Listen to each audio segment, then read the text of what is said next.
My name is Mariah. I'm 29. And last week, I opened a safety deposit box that split my life in two. It started on a day that should have been about joy. My cousin Lila's engagement party, an intimate backyard affair filled with fairy lights, satin tablecloths, and the kind of curated joy you only see in magazines. The garden was lavender-scented. The champagne was French. Every guest wore blush pink. Every detail was perfect. Except me. I stood in the corner of my aunt's backyard wearing a dress I'd borrowed from a co-worker and shoes I'd glued the heel back onto the night before. My name card wasn't at the family table. It was off to the side, at a round table for overflow guests. I was the overflow, and Lila. She didn't even make eye contact when I hugged her. Wow. Mariah, she said, lightly tapping her champagne flute.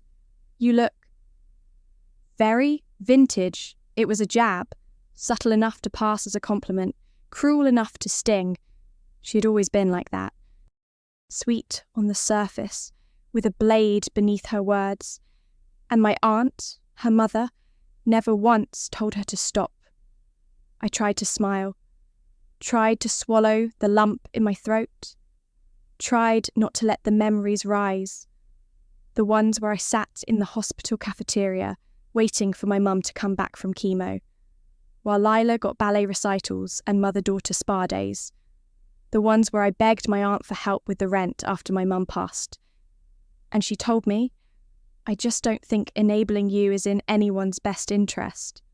Enabling, that was her word for me. I was the stray they tolerated out of politeness, the reminder of my mother's mistakes. That night, I excused myself early, said I had a headache. No one stopped me. No one noticed. On the drive home, I turned off the music and let the silence fill the car. It was like static in my chest. That feeling of being so unwanted, so small, so invisible. It didn't just hurt. It hummed through my bones. I almost didn't check the mail when I got back to my apartment. I usually didn't. Bills and disappointment. That's what the mailbox had become. But there it was. A plain white envelope. No return address. Just my name. Written in a hand I hadn't seen in over a decade. Inside was a single key. And a note. 5 words, written in that same thin, elegant script she never told you everything. I stared at it for what felt like an hour. I turned it over, hoping for more. But that was it. Just a key. And a sentence that made my heart clench. The next morning, I called every bank in the city until I found it. Box 327 held under my mother's name. Dormant for years, unclaimed, untouched. The manager asked for ID, signatures, verification. He unlocked the box slowly, like something sacred rested inside. And maybe it did, because what I found changed everything. There were 3 items: a sealed letter, a photograph, and a folded legal document, yellowed with time. The letter was addressed to me, my mother's handwriting. My knees nearly buckled. The photo was of me, age 6, at a birthday party I didn't remember. But standing beside me was a man I'd never seen before. Tall, stern, wearing a navy uniform. And the document, it was a trust. A 6-figure trust. Left in my name, signed by the man in the photo, my mother's brother. My real uncle, not my aunt's husband, not Lila's father, someone else entirely. And that's when I realised everything I thought I knew about my family, my past, even myself, had been curated, edited, hidden, all these years. I thought I'd been excluded because I wasn't enough. But maybe I had something they wanted to keep quiet. I pressed the photo to my chest and finally let myself cry. Not because I was sad, because I knew, deep in my gut, the truth was going to hurt someone. But not me. Not anymore. I didn't sleep that night. I lay in bed, the letter unopened beside me. My thumb kept tracing the edge of the envelope. It felt wrong to tear it, like I'd be opening something sacred too carelessly. My mother's voice, her real voice, had been silent for 10 years, and now it was back, in ink and paper. When I finally unfolded the letter, my hands trembled. My sweet Mariah, if you're reading this, then I've been gone a long time. I always hoped you'd find this when you were strong enough to know the truth, and steady enough to carry it. There are things I never told you, not to protect myself, but to protect you from the pain I carried. I know how hard it's been. I saw the way they treated you. I felt every time they looked past you like you were a burden. But you were never a burden. You were my miracle. I paused there. Let the tears fall. I couldn't remember the last time someone said I was something good, something worth holding on to. You deserve to know the truth. Your uncle, Daniel, was my older brother. He died in a plane crash the year before you were born. He left you the trust because he was proud of me, for keeping you, for choosing to raise you alone when everyone said I couldn't. I never told our family. They hated Daniel, said he disgraced them when he refused to join our father's company, said he was reckless, but he wasn't. He was kind, he was brilliant, and he saw you, even before you were born, as a light. Your Aunt Carol. She was never cruel by accident. She always saw you as a reminder of everything she couldn't control, of what I had and what she lost. Don't believe the lies they fed you. You are not small. You are not disposable. You are not broken. Use the trust when you're ready. But more than that, use your voice. You've always had more power than you knew. With all my love, Mum. I sat with the letter for a long time, not reading it, just holding it. There's a kind of grief that settles in when you realise your suffering wasn't just unfortunate, it was intentional, that the people who could have helped you chose not to, that they let you wither because your pain suited them. I thought about all the nights I went hungry while Lila got private piano lessons. I thought about the way Aunt Carol used to say, "Some girls just bloom later," while glancing at my hand-me-down jeans and crooked teeth. I thought about how, when my mum died, Carol didn't come to the funeral. She sent flowers and a voicemail, and still, I begged her for help. Still, I tried to belong. The next morning, I called a financial advisor. She was kind, professional, unshocked. The trust had grown, quietly, patiently. It was more than 6 figures now. It was enough to change everything. I didn't want revenge, but I wanted truth. I wanted to stand in a room with the people who made me feel small and let silence say what my words never could. Not yet. But soon, I started by researching Daniel, my uncle, my mother's brother. There was barely anything online. An old article about the crash, a blurry photo from a military newsletter. But then I found it, a scholarship in his name for children of single mothers, set up posthumously, and on the list of founding donors, Carol Whitmore, my aunt. She knew the whole time, and she still left me out in the cold. Something shifted in me then, like a loose tile in a house I'd tried too hard to repair. If she could pretend he didn't exist, pretend I didn't matter, then she didn't deserve to control the story anymore. I logged out of everything and bought a notebook, not for plotting, for remembering. I wrote down everything, every date, every moment, every insult dressed as concern, every check that never came, every opportunity Lila got handed on a silver spoon while I clawed for scraps. And in the back of the notebook, I wrote one sentence.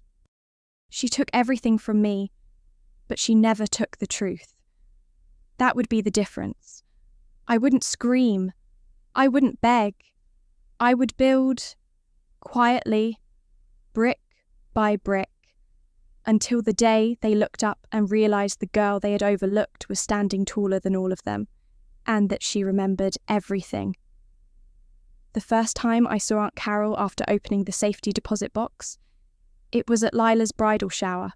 I wasn't invited, of course not, but I showed up anyway. I didn't come to cause a scene. I didn't wear red or strut through the room like a threat. I wore beige, a soft, satiny dress that brushed my knees, my hair tucked low, no jewellery, no heels. I wanted to blend in. I wanted to be background noise. I wanted them to forget I was even there until they couldn't. I told the receptionist at the venue I was with the Whitmore party. She didn't blink, just handed me a floral name tag and gestured toward the glass doors. The room was pastel and pristine. Sugar cookies shaped like wedding gowns lined the tables. Rosewater cocktails sparkled on silver trays. Lila stood at the centre of the room like a queen, laughing too loudly, accepting praise like she was born for it. Carol stood behind her, lips tight in satisfaction, as if Lila's success were her own redemption. No one noticed me at first. I floated. I smiled politely. I sipped punch. And then I walked over to the gift table. My box was small, wrapped in plain white paper. No ribbon, no card. I placed it at the very top of the pile. Inside was a single photograph, the one from the safety deposit box. Me, age 6, and Uncle Daniel, in uniform, with his hand on my shoulder. Lila saw me first. Mariah, she blinked. Her voice curled up at the edges like a question, like I'd tracked mud into her ballroom. Carol turned. She looked thinner than I remembered. Sharper. Her eyes flickered with something. Surprise, guilt. But it vanished before I could catch it. "What are you doing here?" she asked, flatly. "I heard there was a party," I said softly. Didn't want to miss another family celebration. Her lips tightened. "You weren't on the list. I'm used to that," I said. My voice didn't waver. Not once. Carol took a step closer. "If this is about the past, it's not..." I didn't raise my voice. I didn't need to. "I just thought it would be nice for you to see a familiar face." I glanced at the gift pile. "At least one you haven't erased." She followed my gaze. Her eyes landed on the white box. Her face drained. "You're making a scene," she hissed under her breath. "Not yet," I said, and then I turned, and I walked out. No one stopped me, but no one forgot I was there. I could feel it behind me, the confusion, the tension, the unravelling, and it was just beginning. That night, I didn't go home. I went to my mother's old apartment. It was still there, rented out now, updated with cheaper flooring and neutral paint. But it was hers once. The landlord let me in, said I could look around for sentimental closure. I walked the same hallway she used to walk when she came home from working double shifts. I stood in the bathroom where she taught me how to braid my own hair.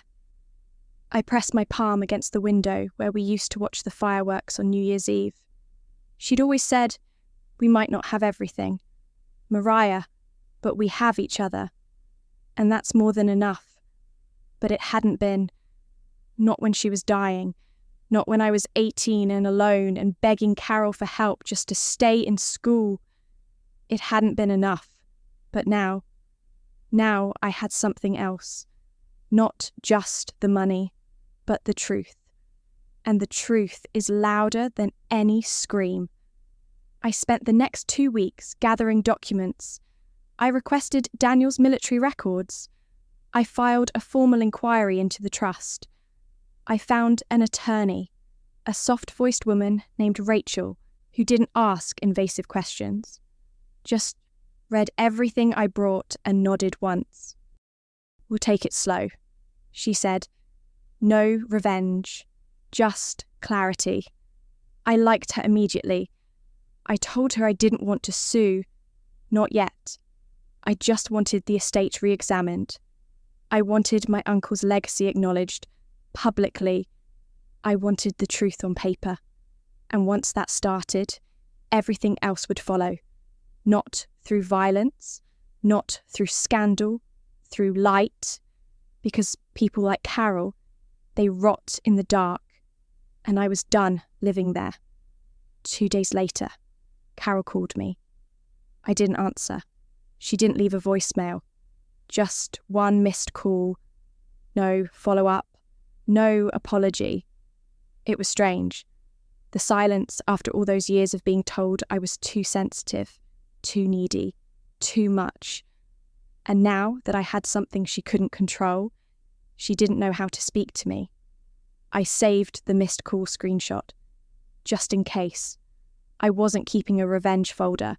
I was keeping a truth folder, a record, something to remind myself that I wasn't crazy, or bitter, or imagining things.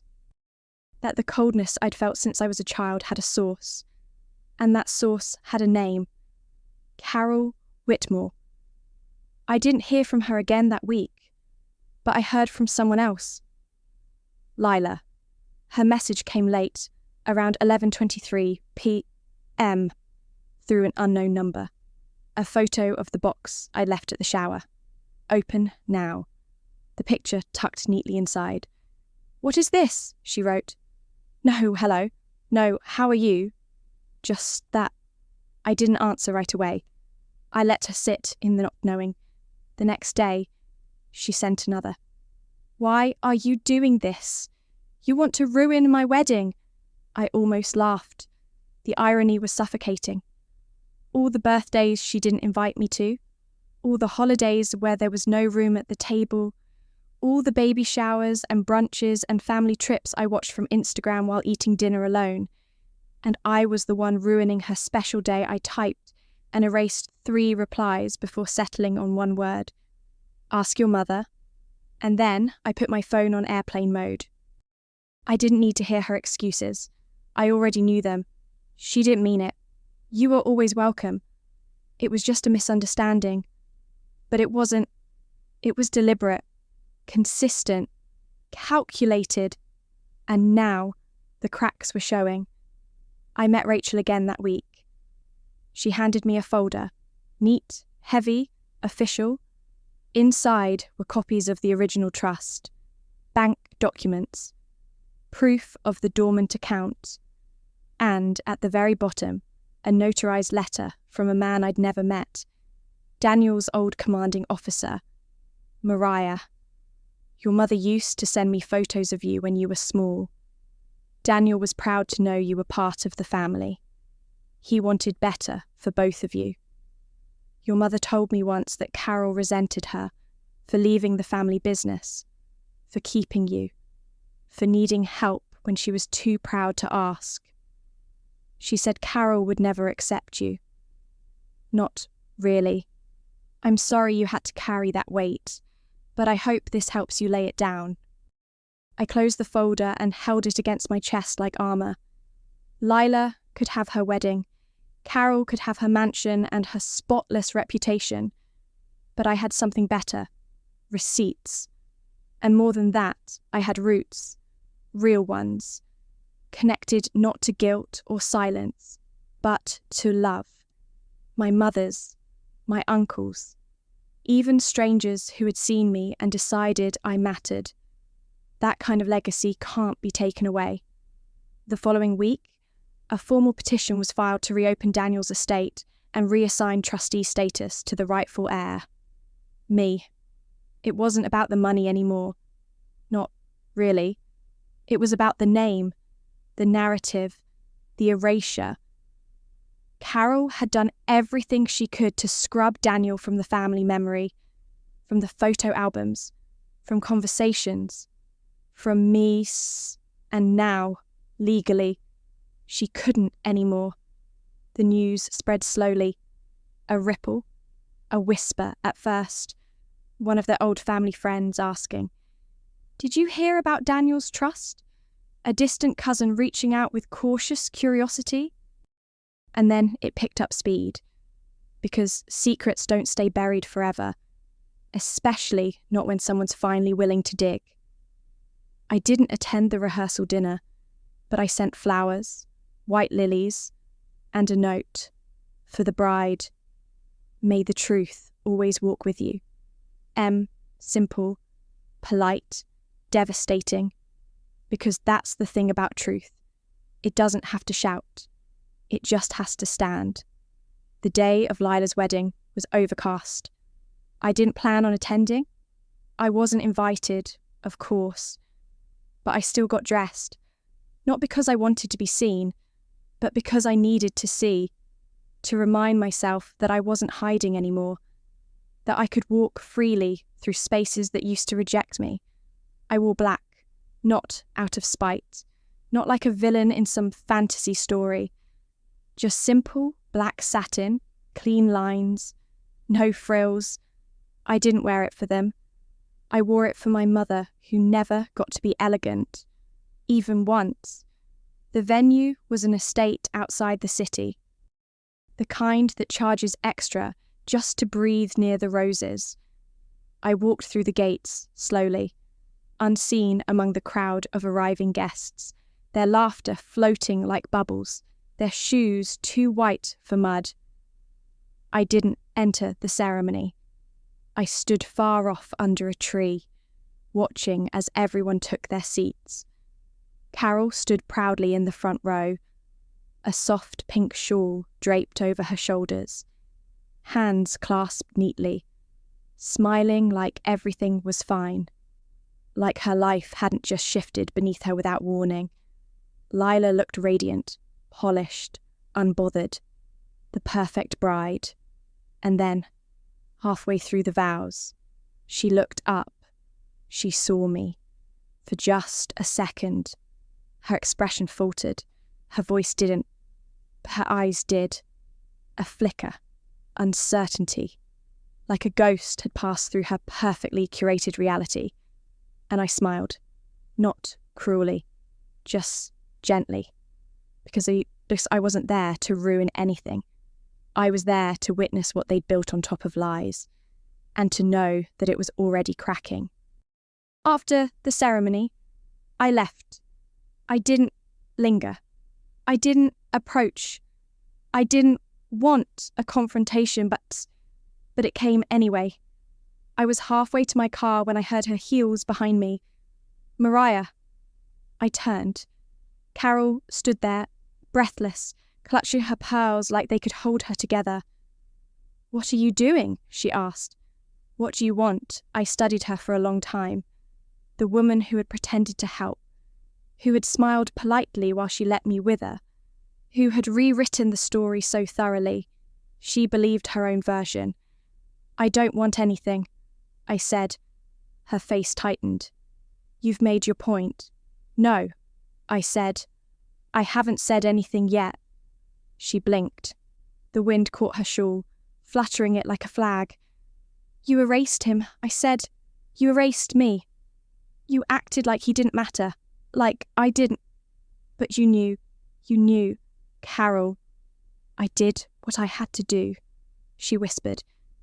"After he left the family, after what he did, he left because he wanted a different life."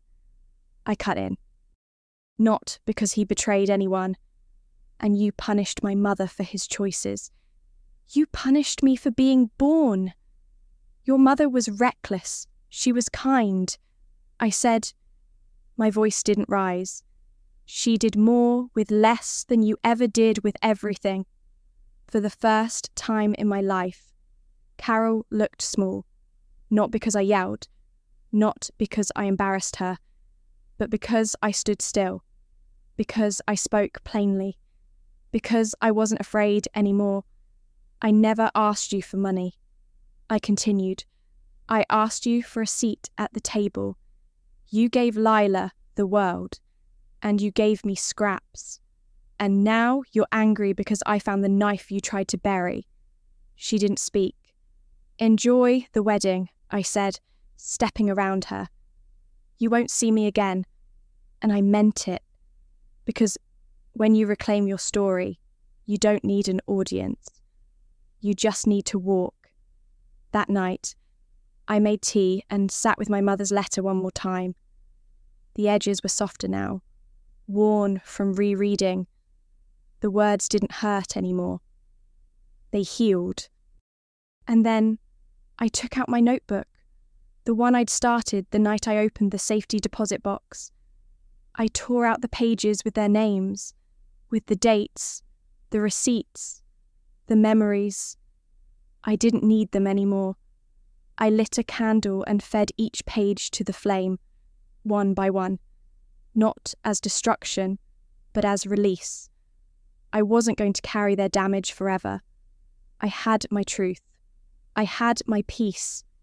And that was more powerful than any apology they'd never give. 2 weeks passed. No more texts. No more calls. Just quiet. It should have felt peaceful. The silence, the distance, the absence of their voices. But I didn't feel peace yet. Not fully. I felt something else. Something sharper beneath the surface. It was the ache of remembering too much. Every quiet moment became a corridor, leading back through time. Back to all the times I'd stayed quiet. Back to that Thanksgiving when I brought a store-bought pie because I couldn't afford anything else. And Carol laughed and said, "Maybe next year, bring a receipt instead." Back to when I was 15 and asked to borrow a dress for winter formal. And Lila said, "You wouldn't fit it anyway." Back to the voicemail Carol left after my mother died. Not a condolence. Not an offer of help. Just, "You'll need to grow up quickly now." Mariah, that's what your mother would have wanted. I think that was the first time I realised she saw me as disposable. But I wasn't disposable. I was inconvenient. Because I knew things. Because I reminded her of a truth she'd buried. And now that it was rising again, she didn't know how to contain it. I didn't want to contain it either. So I did something I hadn't done in years. I wrote publicly a blog post, just one, titled "What They Left Out of the Obituary." I didn't name anyone. I didn't attack. I simply told the story of a man named Daniel, who served with dignity, died too young, and left behind a niece he never met but loved anyway. I told the story of a single mother who kept her child fed on tips and prayer. I told the story of what happens when the people closest to you rewrite your life for their comfort. And I told the story of opening a safety deposit box 10 years after the funeral, and realising everything I'd been taught to believe about my worth was a lie. I didn't expect it to go viral, but it did, quietly, the way truth travels when it resonates. Women messaged me, strangers, saying they knew that feeling, the slow suffocation of family that smiles as it stabs. One woman said, "You put words to something I've carried for 20 years. Another simply wrote, "Thank you. I thought it was just me." And then, 3 days after I posted it, I got an email from Lila. "I read your post. I'm not sure what to say. I don't remember things the way you do, but I'm sorry if I ever made you feel less than.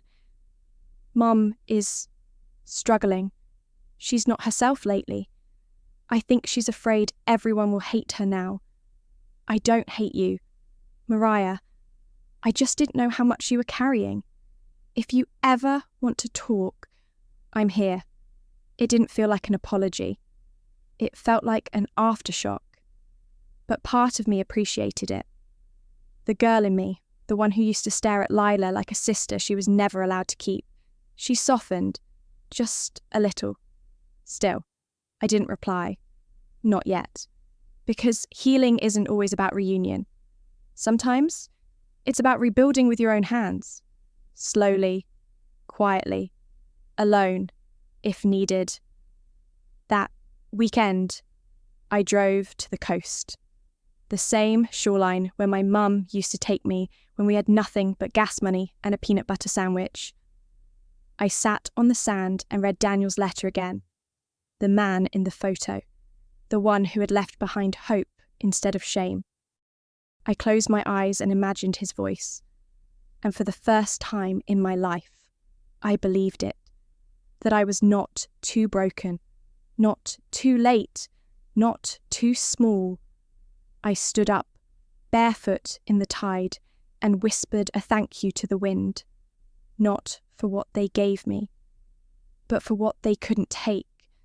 I didn't reply to Lila's message, but I didn't block her either. That was the difference now. I didn't need to run. I didn't need to react. I could let her words sit in my inbox like an unopened envelope. Weightless, powerless, and in that stillness, I found space to think about what came next. Because for so long, survival was my only goal. Making rent, finding shifts, smiling through bitterness at weddings, showers, family dinners where I was nothing but a footnote. But now I had a trust in my name, a clean slate. And more importantly, I had clarity. I started small. I left the apartment I'd clung to out of habit. The one with cracked tiles and water that ran cold if you flushed the toilet. I found a new place across the river, sunlit, quiet, warm. I painted the walls. I bought a bookshelf. I put up one photo, just one, of my mother and me, on the beach, her arms around me, wind in our hair. We looked wild, free, not yet broken. Every morning, I made coffee and sat with a notebook. No revenge, no plans, just thoughts. And one morning, something unexpected happened. I remembered a dream I'd had years ago, before the struggle swallowed me, before my mother died, before I learned how to disappear inside myself. I wanted to open a small cafe. Not a flashy one, not one with influencers posing near tile walls. A quiet place, warm wood, second-hand books, chalkboard menus, a space for people like me, invisible girls, broken women, tired mothers, to sit down, breathe, and remember who they were. I wrote it down, and for the first time in a long time, the idea didn't feel impossible. I had the funds now, not just the trust, but the courage, and I knew where to start. There was a vacant shop near the old library downtown. I walked past it every day when I was younger, pressed my nose to the glass and imagined people laughing over mismatched mugs. Now, the for lease sign was faded and curling. I called the number. The landlord was an older woman, direct but kind. When I said I wasn't looking for a chain or a franchise, her tone softened. "I'd like that," she said. "Something small, real. I've been waiting for someone like you." I signed the lease a week later. No fanfare, no ribbon cutting, just keys in hand, a blank space, and something I hadn't felt in years. Hope. I didn't tell anyone in the family. They wouldn't have cared anyway, or they would have pretended not to. But on opening day, something happened. Lila showed up. She didn't come in. She stood on the other side of the street, holding a white paper bag. I watched her through the window as I wiped down the counter. We locked eyes. And then she crossed. When she stepped inside, her eyes scanned the place, the honey-coloured shelves, the deep green cushions. the little sign near the door that read, "You are safe here." "I wasn't sure if I should come," she said quietly. I didn't say anything. She walked over and placed the bag on the counter. "Mom's not doing well," she said. "She's unraveling. I think she won't talk about you, won't talk about Uncle Daniel. It's like she's afraid the truth will swallow her whole." I nodded once. "I just wanted to say," Lila continued, "I was wrong. About a lot. I don't think I really saw you. Not until I read what you wrote." Her eyes didn't hold arrogance anymore. Just a shadow, a trace of guilt. A little girl who realised her mirror was warped all along. I looked at the bag. "Cookies," she said. "Mom's recipe. I thought maybe you'd want them."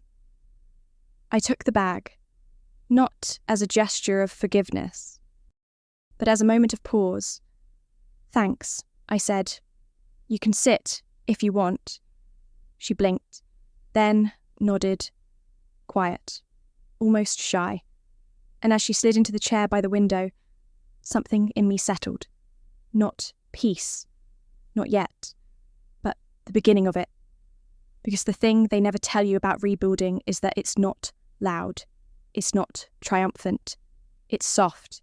It's one brick at a time, one good breath, one quiet moment where you choose yourself again and again and again until it no longer hurts to say I'm here, I matter, and I remember everything. Lila didn't stay long that day, maybe 20 minutes, maybe less. She sat in the cafe's sunniest corner, tracing the rim of her cup with a fingertip. We didn't talk much. The air between us was thick with things unsaid, and for once, I didn't rush to fill the silence. I let her sit with it.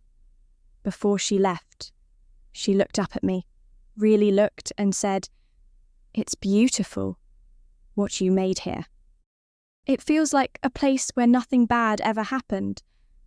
I almost told her that was the whole point, but I didn't. She left the way she entered, quietly, cautiously, like someone entering sacred space with muddy shoes. After she was gone, I opened the bag she brought. The cookies were imperfect, slightly too brown on the edges, the kind of homemade that came from shaking hands and a forgotten timer. But they tasted like memory, cinnamon and almond, the same ones Carol used to make on Sundays when I was small enough to sit at the counter and watch. The same ones I stopped being allowed to eat once Lila was old enough to say, "These are for us." I sat there, eating one slowly, and let the tears come. Not because I missed her, but because I didn't. And that, somehow, hurt more. Grief is strange like that. It doesn't always ache for what was lost. Sometimes, it aches for what never existed at all. For the mother figure I pretended Carol was. For the sister I built in my head when Lila smiled at me like we were equals. For the family I kept trying to deserve. Later that night, after closing, I swept the floor in long, slow strokes.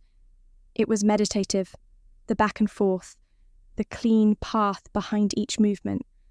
I'd spent so long trying to be wanted, trying to prove I was worth their time, their table, their attention.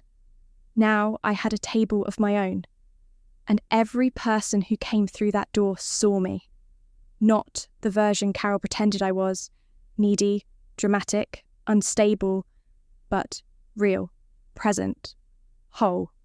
A few days later, a letter arrived in the cafe's mailbox. No return address. Inside was a single piece of stationery. Thick, creamy, elegant. The handwriting was familiar. Carol, Mariah. There are no excuses I can offer that will undo what I did. I believed I was protecting my family. I see now I was only protecting myself. I lied by omission. I excluded you because I was ashamed, not of you. but of my own jealousy. Your mother had something I didn't, bravery. And you have it too.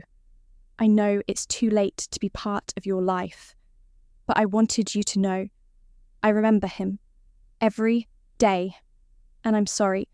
No signature, no closing line, just those last 3 words hanging at the bottom like something unfinished.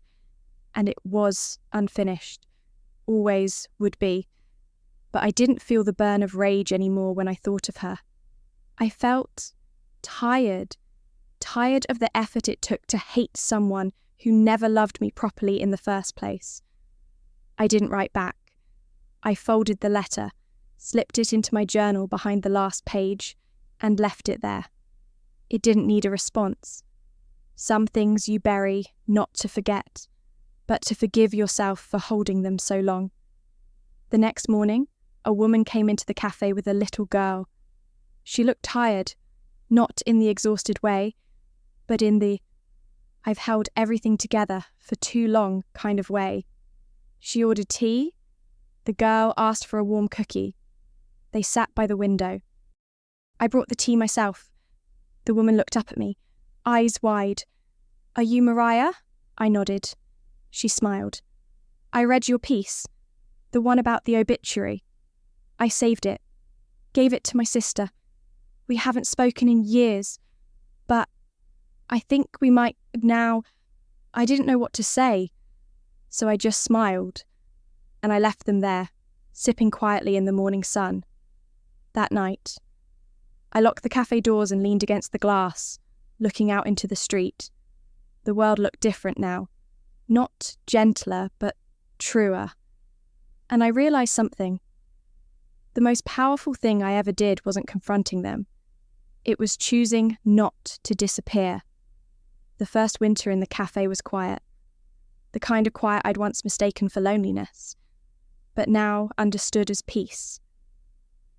The wind scratched gently at the windows in the early mornings, and the bell over the door chimed like a soft heartbeat when customers entered, one by one.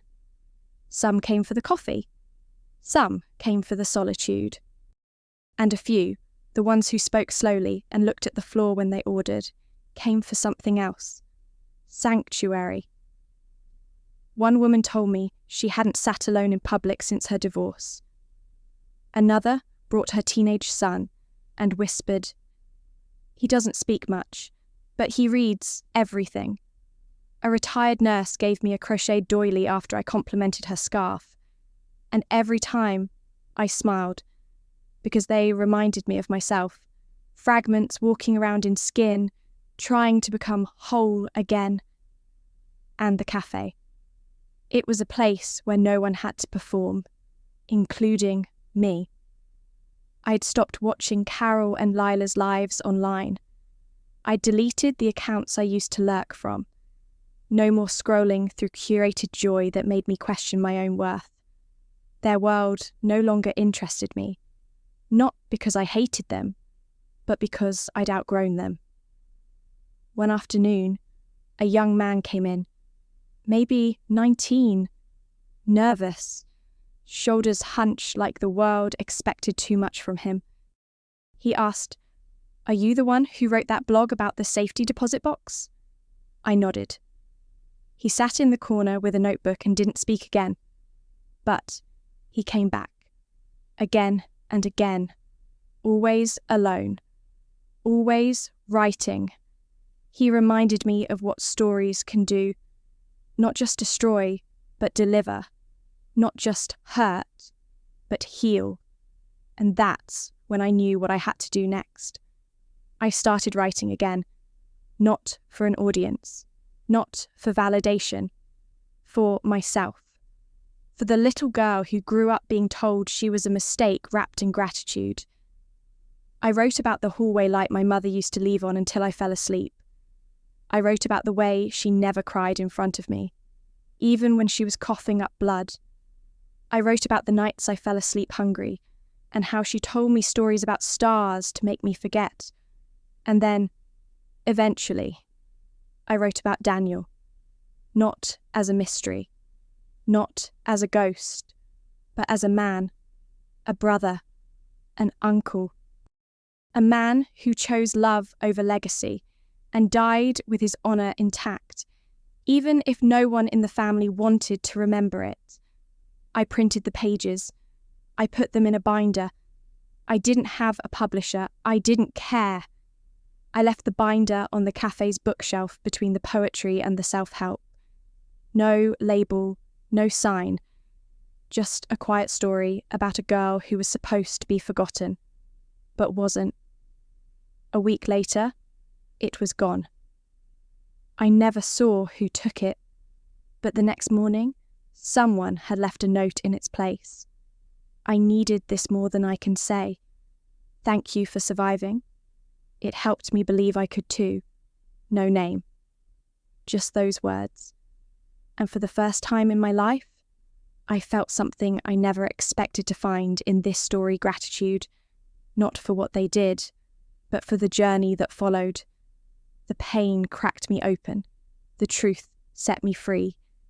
And now I was building something no one could take from me. Not a seat at their table. A table of my own. The snow came late that year. Thick, slow flakes that drifted like memory, falling soft, but settling deep. I kept the cafe open later during the holidays. People stayed longer, lingered over warm mugs and quiet conversations. There was a gentleness to the place I hadn't expected, a rhythm, like the space had found its own pulse, its own breath, separate from mine. Some nights, I sat in the back with the lights dimmed and watched the front windows fog up from the inside, watched strangers become familiar, watched loneliness dissolve into warmth. And yet, even in that peace, something kept tugging at me. A loose thread in the fabric of everything I'd tried to stitch back together. Carol. I hadn't seen her since the wedding, hadn't heard from her since the letter, the one without a signature, the one that asked nothing, promised nothing. But she lingered in my mind like a cough that wouldn't clear, not because I missed her, but because I needed to understand her. How someone could be so close to love and choose control instead. How someone could be given every chance to do right and still look away. And then, just before New Year's, I got a call from a number I didn't recognise. I let it go to voicemail, but curiosity, or maybe instinct, made me press play a few minutes later. It was Lila. Hey, I know you probably don't want to hear from me, but Mum's in the hospital. Nothing critical, just a fall. But it scared her. She's asking for you. I don't know what that means, but if you want to see her, this might be the time. I listened to it twice, not because I was debating whether to go, but because I was trying to feel something. Anything. I didn't. And yet, the next morning, I found myself pulling on a coat, wrapping a scarf around my neck, and walking to the bus stop. The hospital was cold in that sterile way all hospitals are, clean but joyless. The air smelled like disinfectant and resignation. A nurse led me to her room. Carol was sitting upright, pale but alert, her arm in a sling, a book unopened in her lap. When she saw me, her eyes welled up, but she didn't speak. I stood there for a moment, unsure if I was more visitor or ghost. Finally, she said, I didn't think you'd come. I didn't think I would either. I said. She looked thinner, smaller, like something had deflated inside her. They told me you own a cafe now, she said, voice hoarse. I nodded. That's good, she said. You always loved stories, even when you were little. You used to read under the table during dinner. You used to tell me to put the book away. A faint smile tugged at her mouth. I was wrong about a lot of things. Silence stretched between us. Not heavy, Not sharp, just honest. I read your post, she said finally. The one about Daniel. I looked away. I deserved every word of it, she added. That surprised me. Not the admission, but the softness of it. You didn't just forget him. I said. You erased him. You made my mother feel like she didn't matter. You made me feel like I was a mistake. Her throat worked around something she couldn't say. And then I waited for the excuses, for the deflections, for the blame to land on my mother again. But none came. Just that. I know. I thought ignoring it would make it go away, she said.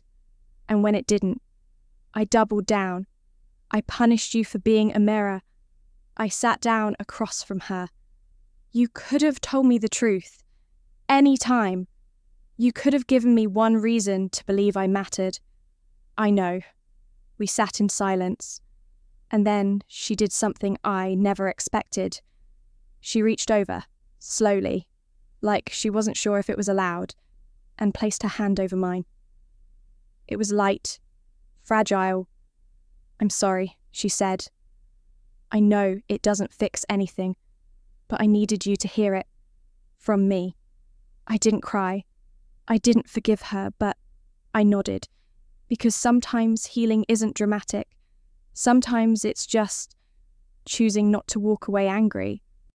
When I left the hospital, snow was falling again.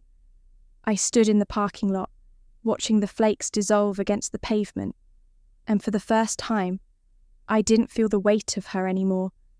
I felt space, empty, unfamiliar space where bitterness used to live. I walked home slowly. The wind didn't bite like it used to. Later that night, I unlocked the cafe and stepped inside. There was a note waiting on the counter. No envelope, just a single folded paper. Thank you for showing me what quiet strength looks like. It wasn't signed, but I didn't need a name. I lit a candle near the register. Not for her, not for Daniel, not even for my mother. For the girl I used to be.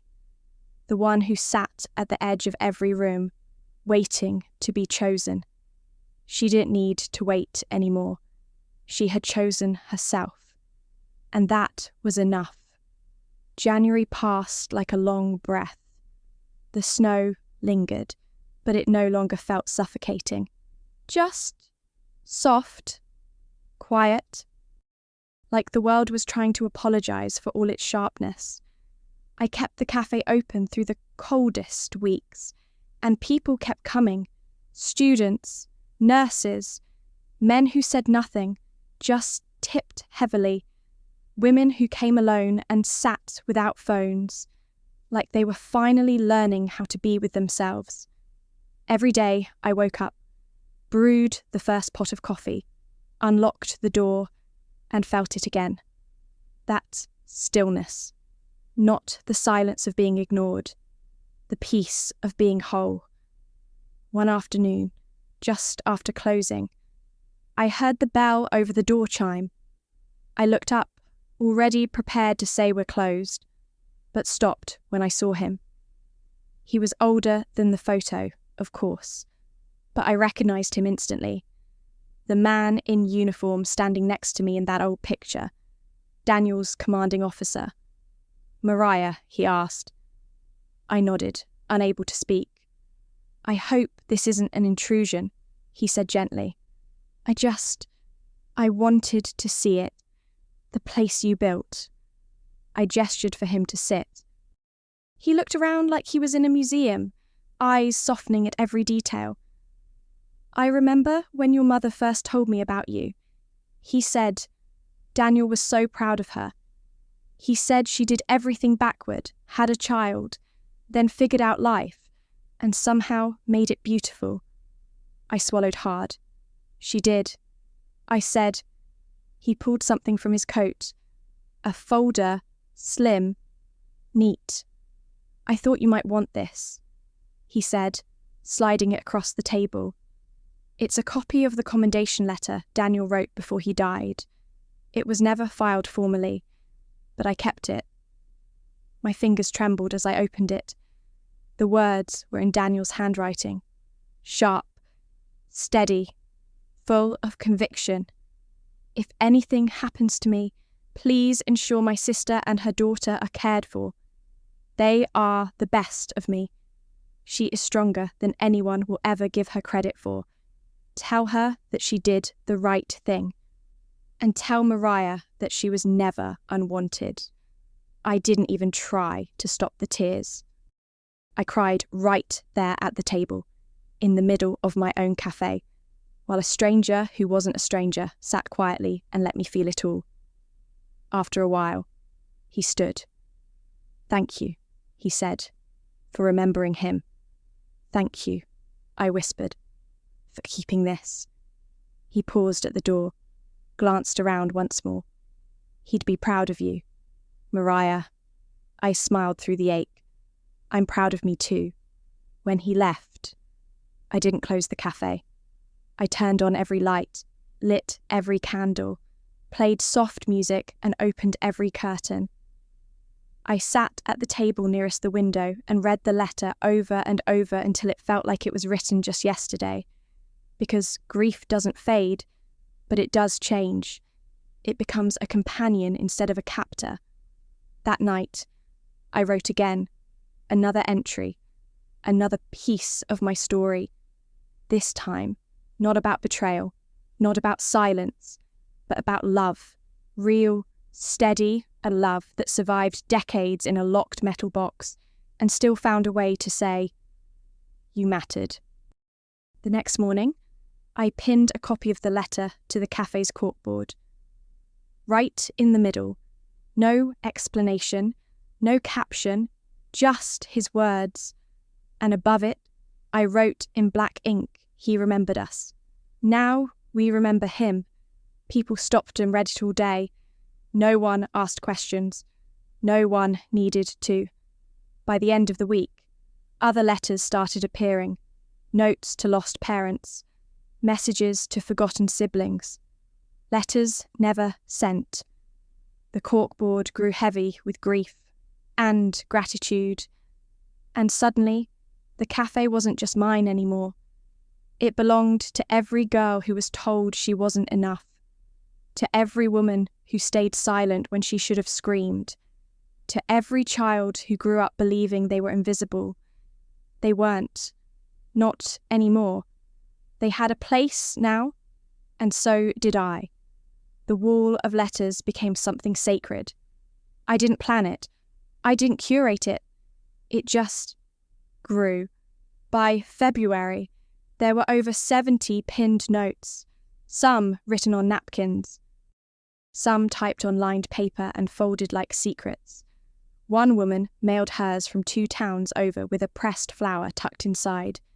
Every day, people stopped to read. Some stood in silence, eyes glassy. Others left quietly without saying a word. No one vandalized. No one mocked. There was an unspoken rule in the air. Respect what has been survived. I started opening early, just to sit in front of that wall before the noise of the day began. I'd read a few letters at random, let them rest in my chest, and then start the coffee. There was one note I returned to over and over. It was written in pencil on a torn page from a grocery list pad. No name, no date, just I still don't know why she chose my brother over me. But I know now it wasn't because I was unlovable. It stayed with me. Because that was the thing no one tells you about favoritism, about generational wounds, about being the one left out. It's not just the absence that hurts. It's what your mind fills the silence with. And for most of my life, I had filled it with shame. I thought I wasn't smart enough, or thin enough, or composed enough to be worth holding on to. I thought there was something broken in me that made Carol give Lila everything and leave me with just enough to survive, but not enough to thrive.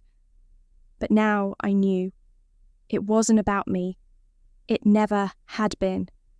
It was about her fear, her control, her version of family that required pruning the parts she didn't like. And I had been the part she couldn't name without seeing her own reflection. I had my mother's face, my uncle's convictions, and a softness she mistook for weakness, because she had long since buried her own. One morning, after the snow began to melt, I found a small envelope in the tip jar. No cash, just a folded card. On the front, it read, "I'm trying." Inside, a short message. I don't know how to undo what was done, but I'm learning how to sit with it. Thank you for giving us a place to be honest. There was no name, but the handwriting was Lila's. And this time, I smiled, not because it made everything okay, but because it proved something I'd always hoped, deep down, that the truth, once spoken, doesn't just free the one who says it. It frees everyone brave enough to hear it. That night, I walked home under a sky clear of clouds. The stars were sharp and endless. I tilted my face upward and whispered a quiet thank you. Not to any one person, just to the part of myself that kept going, even when no one clapped. To the part of me that knew I was worth loving, even when I wasn't chosen. To the girl who stood in the backyard at Lila's engagement party, wearing borrowed shoes, and smiled through a punch to the heart.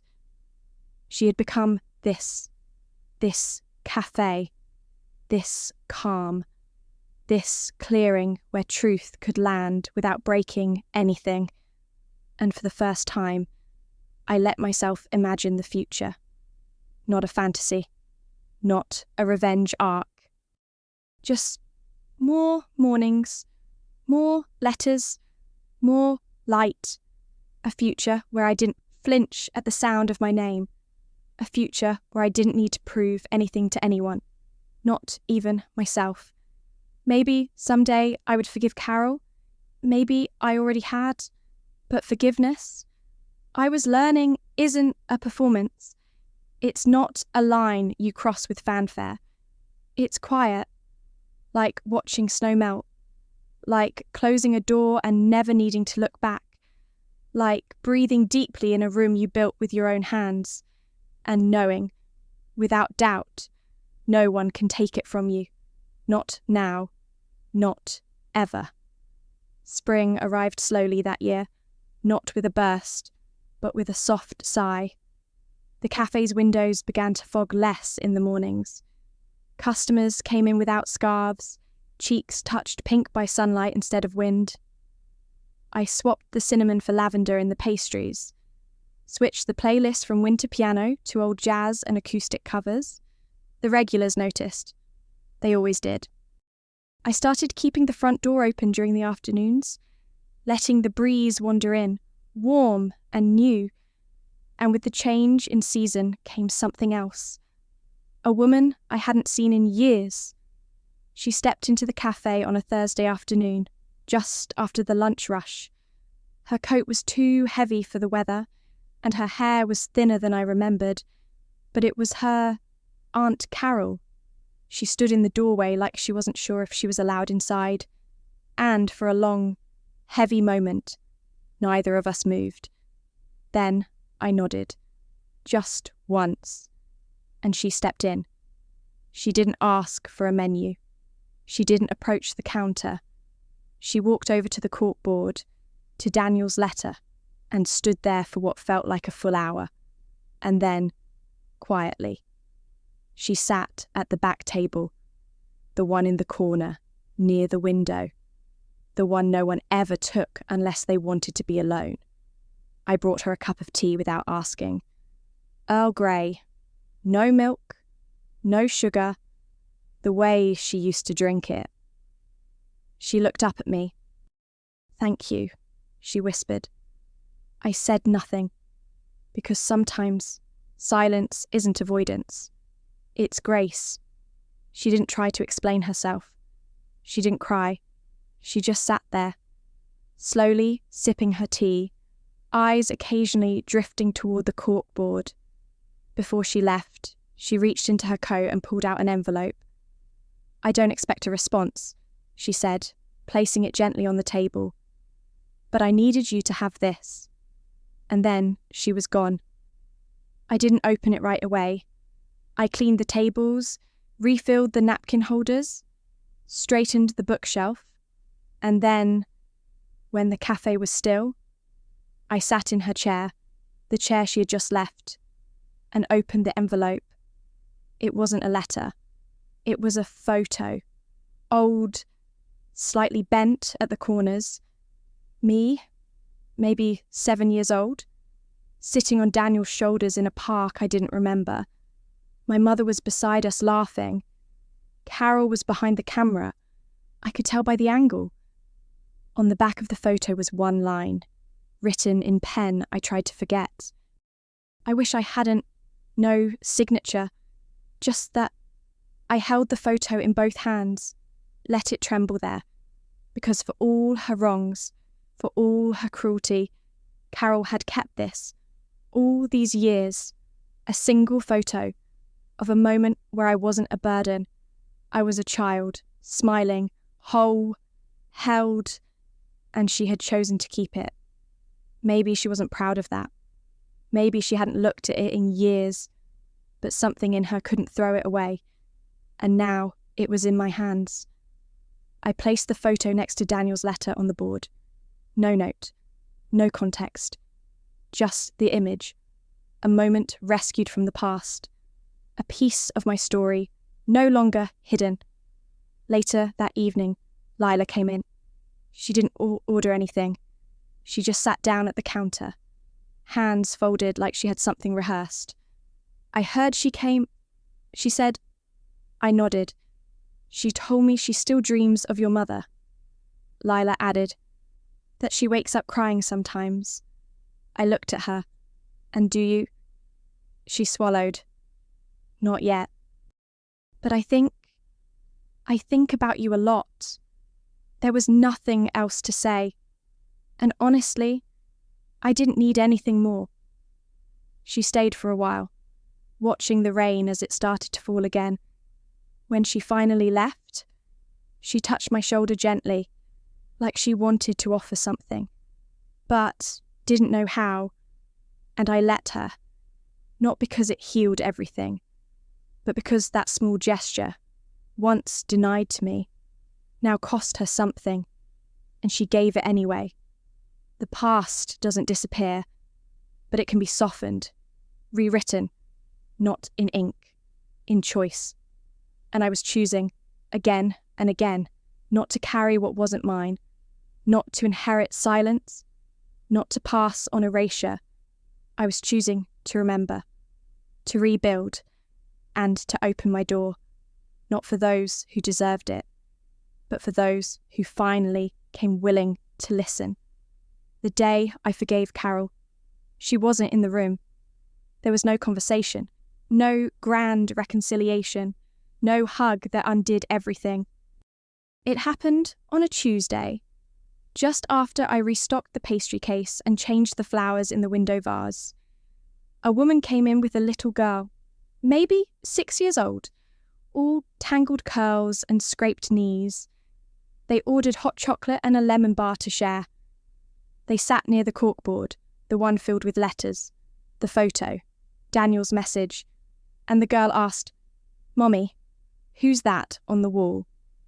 The mother leaned down and read a few lines aloud, softly, like a bedtime story. The girl listened, eyes wide. "That's nice," she said. "I hope he's okay." The mother smiled, bittersweet. "He's gone, sweetie, but the people who loved him are still remembering." That's when it happened. The forgiveness. Not loud, not conscious. Just a small click inside me. Like a door I hadn't realised I was still holding shut had finally swung open. Because I knew, in that moment, that I would never again be shaped by the shadows of what Carol did or didn't do. I had rewritten the story. And the story was no longer about her. It was about legacy, about memory, about survival without bitterness. I had thought for so long that forgiveness would mean letting her off the hook, that it would mean pretending it didn't hurt, pretending the years I spent wondering what I'd done wrong were somehow imaginary. But it wasn't that at all. Forgiveness, I was learning, was simply letting go of the need for it to still matter. And it didn't. Not anymore. That afternoon, I walked to the small community library down the street, the one Daniel's scholarship had helped renovate. I spoke to the director, asked if I could donate a few books, maybe even host a monthly reading series, stories about family, inheritance, secrets, healing. She lit up, said yes before I even finished the sentence. I started gathering books that week, my own, others donated, fiction, memoir, quiet voices that echoed something inside me. I called the series Letters We Meant to Send. The first night, 10 people showed up, then 20, then 30. They sat on worn cushions, second-hand chairs, and mismatched benches, and they listened, and they shared. A woman read a letter to her estranged sister about a fight they had 12 years ago. A man read a poem he wrote to his father the day he came out. A teenage girl read a note she wrote to her future self on the day her mother left. We cried. We laughed. No one looked away. That's what Daniel would have wanted. Not silence, connection. Carol never came to those readings. But she mailed a donation. Unsolicited. No note. Just a check and a small scribbled line in the memo. For the ones who remember. I cashed it. Not as approval. As proof. Even she, even the one who tried to erase, knew now that memory cannot be undone. It echoes. It finds its way into new rooms, into children's ears, into the soft folds of paper pinned to a corkboard that no longer belongs to me alone. The cafe was quiet again by spring's end. The wall of letters had grown. I started rotating them, archiving older ones, leaving space for new words, new wounds, new hope.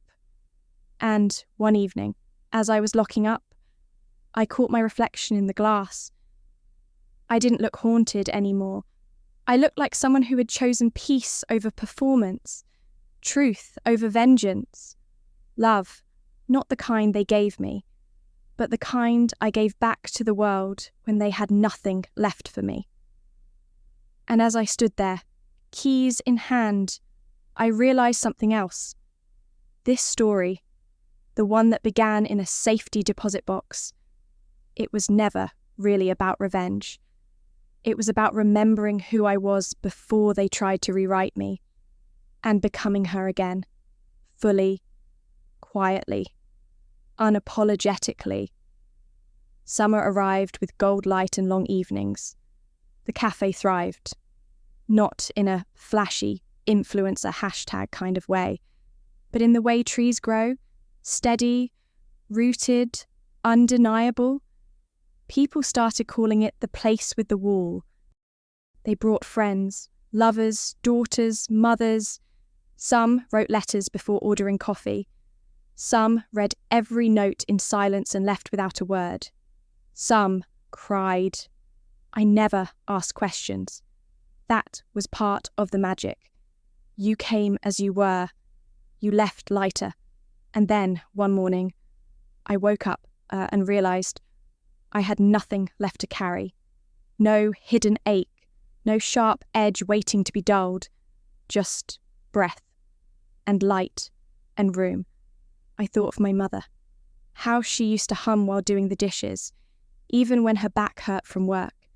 How she taught me that small joy was still joy. That surviving wasn't shameful. It was sacred. I thought of Daniel. How he died before he ever held me. and yet held space for me anyway. How his legacy wasn't wealth or power, but protection. Quiet, invisible protection that carried me through the worst. And yes, I thought of Carol, not with venom, not with longing. Just as a woman who was given every chance to choose love, and finally chose something close to it at the end. We weren't enemies anymore. We weren't anything, really. And that was okay. Because forgiveness doesn't always mean reunion. Sometimes it just means you stop bleeding. One evening, just as the sun sank behind the buildings, I hosted the last session of Letters We Meant to Send. The library was full, people standing in the doorway, leaning against the walls. I stepped to the front, holding the original letter Daniel had written, the one from the safety deposit box. My uncle left this for me before I was even born. I said, and for most of my life, I believed I wasn't wanted, that I was a burden, that I was too invisible to matter. I looked around at every face. But this letter, it changed that. It reminded me that truth always finds a way, that love, even buried under silence and shame, can survive. And when it does, it brings you back to yourself. I read it aloud. His words were steady, simple, powerful. They fell into the room like light. When I finished, no one clapped. No one had to. The silence held everything. Afterward, a woman in the back stood up. She was older, silver hair, wrinkled hands. She said, I spent 40 years waiting for someone to say I was enough. And I just realised, I can say it for myself. That's when the tears came. For all of us. For every girl who was left out of the photo. For every child told they were too much or not enough. For every woman who learned to shrink to survive. We cried. We laughed. We held each other's stories in our hands. And in that library, surrounded by strangers who felt like mirrors, I understood something I'd never fully grasped. All of this, wasn't about punishment. It was about permission to feel, to speak, to heal, to grow something soft where something sharp once lived. That night, I walked back to the cafe, alone. No rush, no noise. The sky was a deep blue, not quite black. The kind of sky you only notice when you've stopped bracing for the next wound. I unlocked the door, stepped inside, and turned on a single lamp. Then I took one last letter, addressed to no one, and pinned it to the corkboard. I was never the mistake. I was the truth you couldn't hold, and I forgive you for that. But I don't need you anymore. I have me, and that's enough.